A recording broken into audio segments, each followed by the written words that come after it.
pardoning them for their alleged efforts to overturn the legitimate results of the 2020 presidential election. The Justice Department's pardon attorney posted a long list of names overnight, which includes Trump lawyers Rudy Giuliani and Sidney Powell and the president's former chief of staff, Mark Meadows. CNN senior legal analyst and former federal prosecutor Elie Honig is with us this morning. Finally, I'm complaining. I haven't seen you in too long. But for now, some of these people that he's pardoning have faced state charges, not federal charges. What is the practical implication of all this?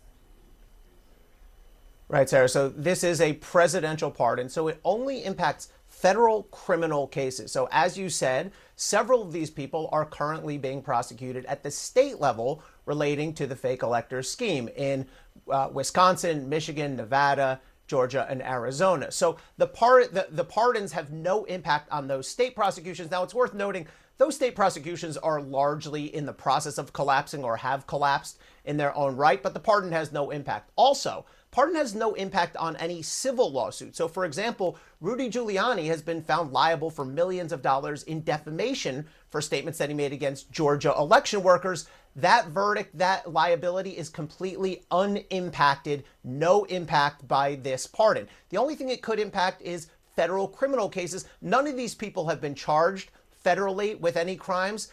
It's, I think, very unlikely they would have been charged during the rest of Pam Bondi's term as Attorney General. And even if they were to be charged by a hypothetical next DOJ, that would be in 2029, way beyond the statute of limitations. So in that respect, Sarah, I think they're largely symbolic. Yeah, at least one person was trying to get their case moved to federal courts, but that didn't happen. So that's good information, Elie.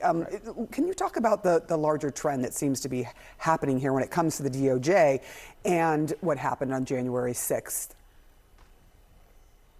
Well, I think there's an unmistakable trend here to rewrite and sanitize January 6th. It's been going on since day one of the Trump administration. First, let's remember we had pardons of 1,500 plus people who were at the riot on January 6th.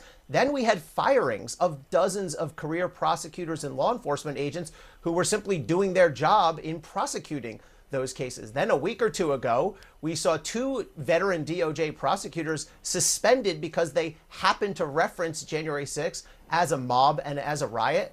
And now we have this. And if you look at the preamble to this pardon, it specifically says essentially